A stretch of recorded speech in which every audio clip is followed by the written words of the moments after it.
Hi, my name is Gloria. I'm a fashion influencer. My job is actually pretty chill. All I need to do is to look pretty in front of the camera, and I've got like a whole team of people working for me.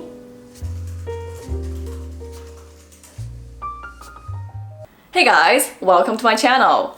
You've met the whole team. Yes, I'm a solo content creator. I don't have a team working for me. I have not signed with an MCN. I'm a lone woman in this job. Just like my love life. How did I become a content creator in the first place? For those of you who may be curious or may be considering becoming a content creator yourself, I'm going to give you some insight into what it's really like to be a solo content creator. Or a lone woman, to be more precise. It was 2018. I was working my life away at my bank job in Canada. My birthday was coming up, so I applied for 5 vacation days just so I could take a solo trip to the Bahamas. Alas, there goes half of my salary and only 10 vacation days left for the year. Definitely not enough for a trip home to China. Anyways, since that trip was so precious, I decided to document it. I took out my iPhone 6s and started filming. I just got off work and my flight is at 6 a.m. so I better get packing.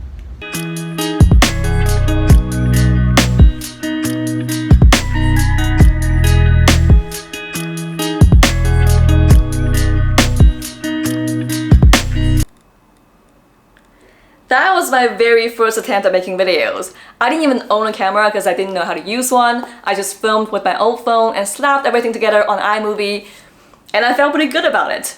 As you could probably tell, I was definitely not on my way to becoming a successful content creator, and I wasn't planning to. That was May 2018. I did not officially start my channel until September 2019. What happened in between?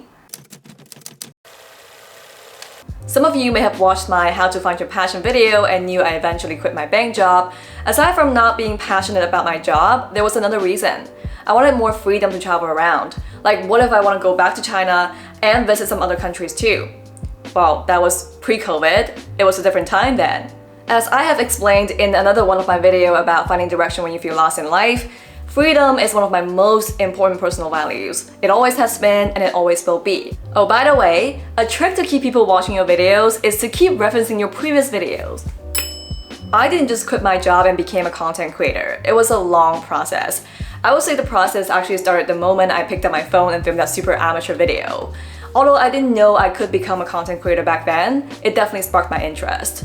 And even when I was still at my bank job, I would watch tons and tons of videos. By the time I quit my job, I probably had watched thousands of videos. It would be way more if I could do that on the job, but unfortunately I couldn't. Anyways, I think watching videos other creators have made is really important because you get to see how things are done, what works and what doesn't.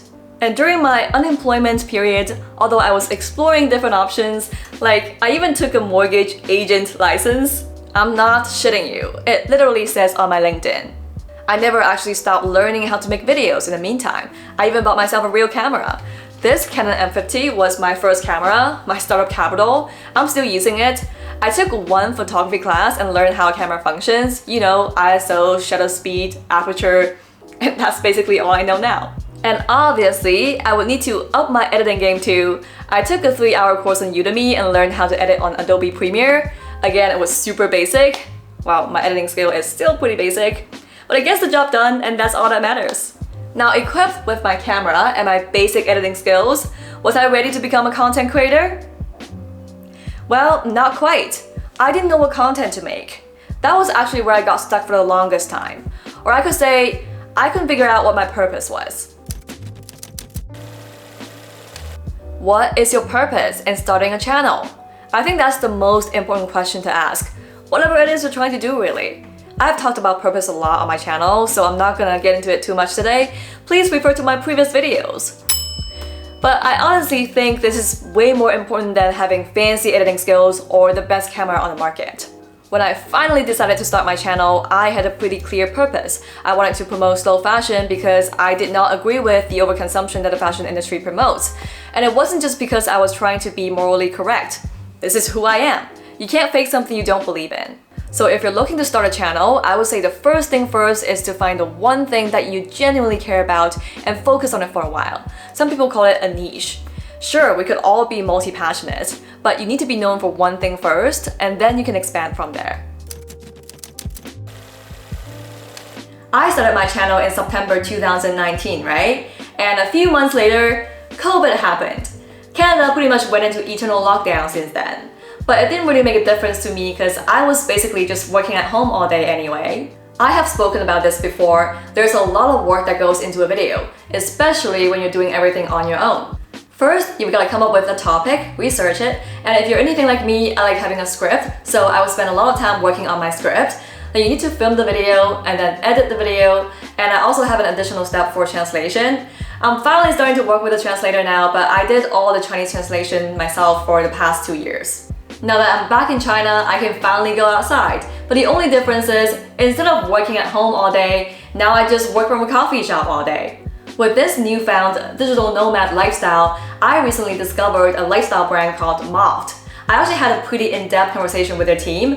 Turned out they watched my video on feeling lost, and we found that we actually have very similar values. Their design team are digital nomads themselves, so they really understand the needs of creators. Living this kind of lifestyle means I now need to carry my laptop around.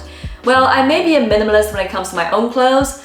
I am even more minimalist when it comes to other areas of my life. Like, my laptop doesn't even get to wear clothes. Okay, I would be fine with my laptop running around naked, but then I realized this thing is not just a sleeve, it's also a laptop stand.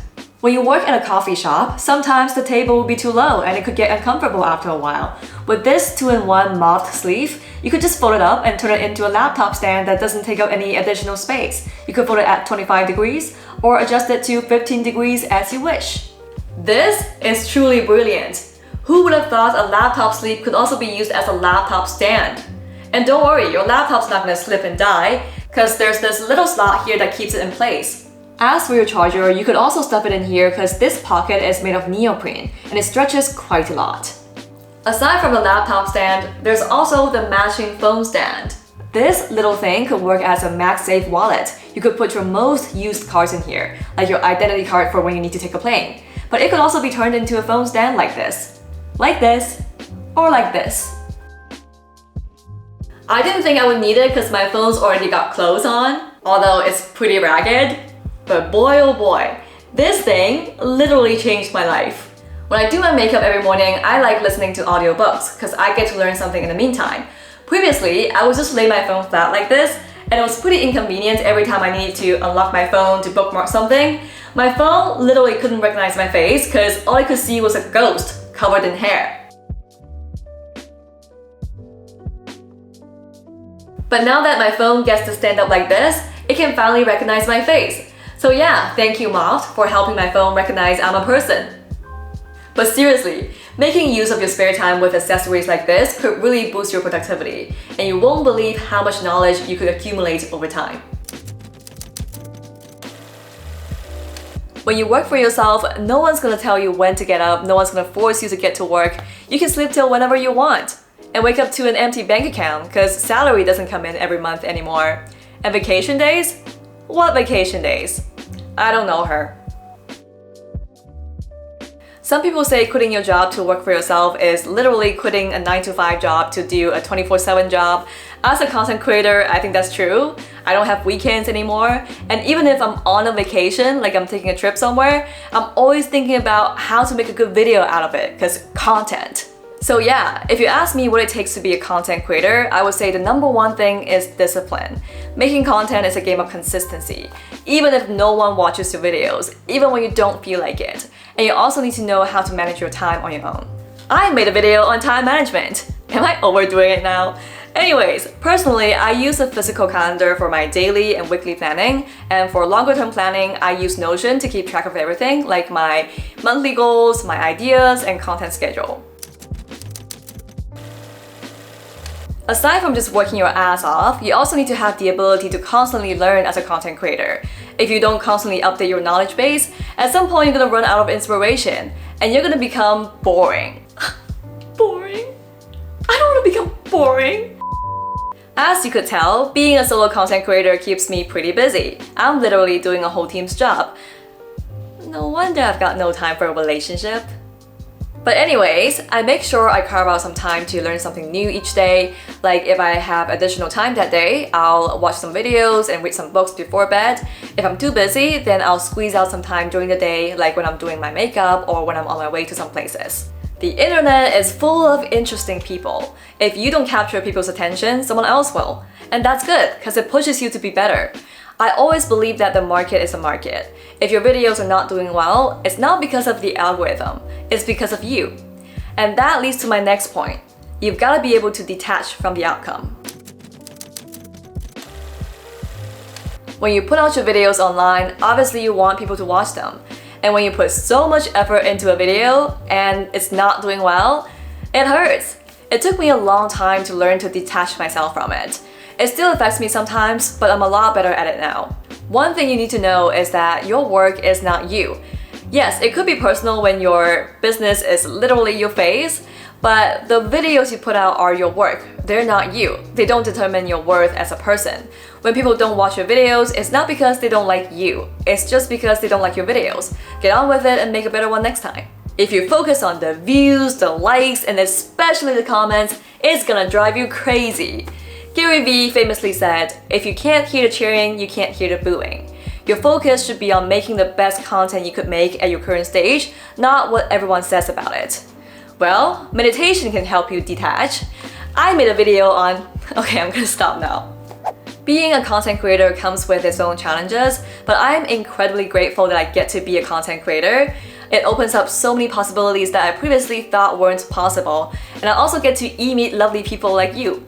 Like I said, freedom is really important to me. Although this is definitely not a stable lifestyle, I get to be wherever I want to be. Now that I've spent about half a year back in China, I really like my life here. I get to be close to my family and friends. So I'm thinking, maybe I'll live between China and Canada and see how it goes.